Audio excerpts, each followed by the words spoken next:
Hi friends, welcome to our Karthis Talk. நாங்கள் வந்து புதுசாக மூவி ரிவ்யூலாம் பண்ணலான்னு இருக்கோம். தமிழ் மூவிஸு ஏன்னா ரொம்ப வெட்டியாக இருக்கிறதுனால இந்த முடிவு எடுத்திருக்கோம்.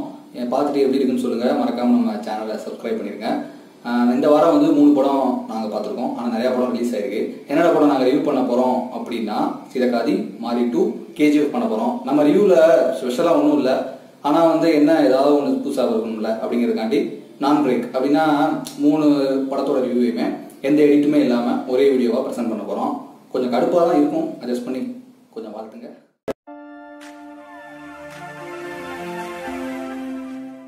சீதக்காதி படத்தோட ரிவ்யூ பார்ப்போம். சீதக்காதி படத்தில் வந்து ஒரு நல்ல கலைஞனை பற்றி தான் அந்த படம் பேசுது. அவருடைய நடிப்பு திறமைகள், அந்த கலைஞனை வந்து விஜய் சேதுபதி வராரு, அவரோட நடிப்பு திறமைகள், அவருக்கு இருக்கக்கூடிய குறிக்கோள், இதை பற்றிலாம் அந்த படம் வந்து பேசுது. ஃபர்ஸ்ட் ஹாஃப் நல்லா தான் பேசுது. நல்லபடியாக படம் போயிட்டு இருக்கு. திடீர்னு அந்த ஹீரோ இல்லாமல் போயிடறாரு. அந்த ஹீரோ இல்லாமல் போனதுக்கப்புறம் அவருடைய தாக்கம் நமக்கு எந்த அளவுக்கு படத்தில் இருக்கு, படம் பார்க்கும்போது இருக்கு அப்படிங்கிறத வந்து ஃபர்ஸ்ட் ஹாஃப்ல நல்ல பேலன்ஸாக சொல்லியிருக்காங்க. செகண்ட் ஹாஃப்ல வந்து அதே எதிர்பார்ப்போம் நம்ம போறோம். அந்த கேரக்டர் நமக்கு இன்னொரு இம்பாக்டை கொடுக்க போகுது அப்படின்னு நினைச்சு நம்ம போறோம். ஆனா வந்து வேற ஒரு கேரக்டர் வருது. டோட்டலா ஃபர்ஸ்ட் ஹாஃப்ல அந்த கேரக்டர் இல்லைங்கிறப்ப நமக்கு ஒரு பெரிய டிசப்பாயின்மெண்ட் ஆகுது. அதுக்கப்புறமாட்டிக்கும் தேவையில்லாத லாஜிக் ஹோல்ஸ் அப்படிங்கிற மாதிரி நிறைய சேர்த்திருக்காங்களா, இல்ல வந்து அது கட்டாயமா வச்சிருக்காங்களா, இல்ல என்னன்னு தெரியல. அது வந்து ரொம்ப வந்து படத்தையே டேமேஜ் பண்ணிடுது அப்படின்னு தான் சொல்ல முடியும். அதனால வந்து கொஞ்சம் அந்த சீதக்காதி வந்து அந்த சினிமா தரப்பு மக்களை கூட ரசிக்க வைக்க முடியாத மாதிரியான ஒரு படமா முடியுது அப்படிங்கிறதான் உண்மை. அடுத்து நம்ம வந்து மாரி 2 படத்தோட ரிவ்யூ பத்தி பார்ப்போம். மாரி 2 படம் வந்து ஒரு மாஸ் என்டர்டெய்னர், கமர்ஷியல், காமெடி இதெல்லாம் இருந்து எடுக்கக்கூடிய படம் நினைச்சு பாலாஜி மோகன் வந்து எடுத்திருக்காரு. படம் வந்து ஃபர்ஸ்ட் ஹாஃப் வந்து மாரி டெலிட்டட் சீன்ஸ்லாம் வச்சு கரெக்டாக மேட்ச் பண்ணிட்டாரு. புதுசாக கொஞ்சம் கேரக்டர்லாம் வராங்க. அவங்க ஏன் வராங்க, எதுக்கு வராங்க அப்படிங்கிறதுக்கான காரணத்தை சொல்றாரு. கரெக்டாக சொல்லியிருக்காரு. அந்த காரணத்தை சொல்லி முடிக்கும் போதே ஃபர்ஸ்ட் ஹாஃப் முடிச்சு போயிருது. செகண்ட் ஹாஃப்ல வர்ற கேரக்டர் செகண்ட் ஹாஃப்ல பாதி படம் இல்லை, ஒரு முக்காவாசி செகண்ட் ஹாஃப்லயே அந்த கேரக்டர்லாம் இல்லாம வேற ஒரு லைஃப்குள்ள வந்து நம்மளை கூட்டி போறாங்க. அது வந்து ஃபுல் வந்து எப்படி சொல்றது, பெரிய வந்து மாறி பார்க்க முடியலையே அப்படிங்கிற ஒரு டிசப்பாயின்மெண்டா தான் இருக்கு. அதுவும் கிளைமேக்ஸ் வந்து as usual revenge climax, hero entry கொடுக்குற ஒரு கிளைமேக்ஸா முடிச்சிருது. ஃபர்ஸ்ட் ஹாஃப்ல வந்து நம்ம ரவுடி பேபி அந்த சாங் வந்து ரொம்ப நல்லா பண்ணியிருக்காங்க, ரொம்ப பண்ணியிருக்காங்க, நல்லா இருக்கு. ஆனா வந்து இப்போ செகண்ட் ஹாஃப்ல நமக்கு டிசப்பாயின்ட் பண்ணிடுச்சு. இந்த படம் வந்து தனுஷ் ரசிகர்களுக்கு ஒரு மிகப்பெரிய ட்ரீட்டா இருக்கும். ஆனா மற்றவங்களுக்கு வந்து இது போய் சேர்ச்சா இல்லையாங்கிறத பொறுத்து தெரியல எப்படின்னு. ஆனா என்ன வந்து இந்த படம் திருப்திப்படுத்தல அப்படின்னு தான் சொல்லணும். அதுக்கடுத்து நம்ம என்ன படத்தை பத்தி பார்க்கணும், KGF. இதை பத்தி தான் நம்ம நிறைய பேசணும். KGF வந்து கனடாவோட ஒரு ப்ரைட், கனடா இண்டஸ்ட்ரியோட ஒரு ப்ரைட் அப்படின்னு சொல்லி தான் அவங்க ரிலீஸ் பண்ணியிருக்காங்க. ரொம்ப ப்ரொமோட்லாம் பண்ணியிருந்தாங்க.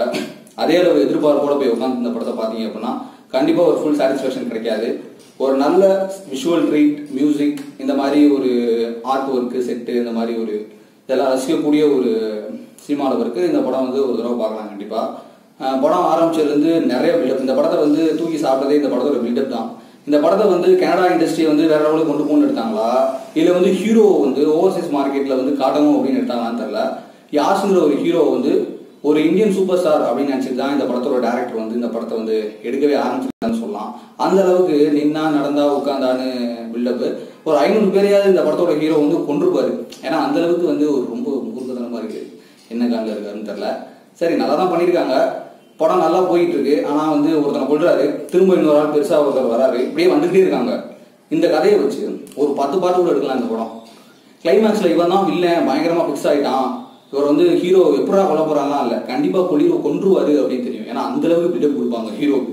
இந்த வில்லனுக்கு கொடுக்கறத விட கண்டிப்பா கொன்றுவாருப்பா அப்படின்னு தெரிஞ்சு போயிடும். சரி, கொன்றது யார் நல்லா காட்டுவாங்க அப்படின்னு பார்த்தா அதுலயும் பெரிய சுவாரஸ்யம் இல்லை. எப்படி அதை நல்லா காட்டியிருக்காங்கன்னா சைட்ல இருந்து கொடுக்கக்கூடிய பில்டப்பு, புதுசா வரக்கூடிய கேரக்டரோட வந்து அந்த வெறித்தனமான ஆக்டிங், அவங்கலாம் பஞ்சு பேசி அதை அப்படியே ஓட்டிடுறாங்கன்னு வச்சுக்கலாம். அப்படியே மூவியோட நம்ம டிராவல் பண்ணி வச்சுறாங்க. அங்கங்க அந்த ஷார்ட் விஷுவல்ஸ் அதெல்லாம் ரொம்ப நல்லா இருக்கு. மியூசிக் கூட நல்லா இருக்கு, ரொம்ப நல்லா இருக்கு. கிளைமேக்ஸ்ல வந்து எதிர்பார்த்த மாதிரி நம்மளை அந்த வில்லன் அங்கே கொள்ளலாம் அப்படின்னாலும் ஓரளவுக்கு கொண்டுட்டாரு. கொன்னதுக்கு அப்புறம் அப்போ சாப்டர் 2ல என்னதான் இருக்க போகுது, இந்த KGFங்கிற அந்த குடோனை வந்து அவர் பிடிக்க போறாரா, KGFனு அதை பிடிக்க போறதான் கதை, அதை பிடிக்க போறாரா, இல்ல வந்து அவர் வந்து அந்த KGF வந்து அங்க வந்து இருக்கவங்களை விடுவிக்க போறாரா அப்படின்னு பார்த்தா அதுல வந்து புதுசா அதை பிடிக்கிறதுக்கு இன்னும் 2 வில்லன் இருக்காங்க. அவங்க தான் ஒரிஜினலாம்.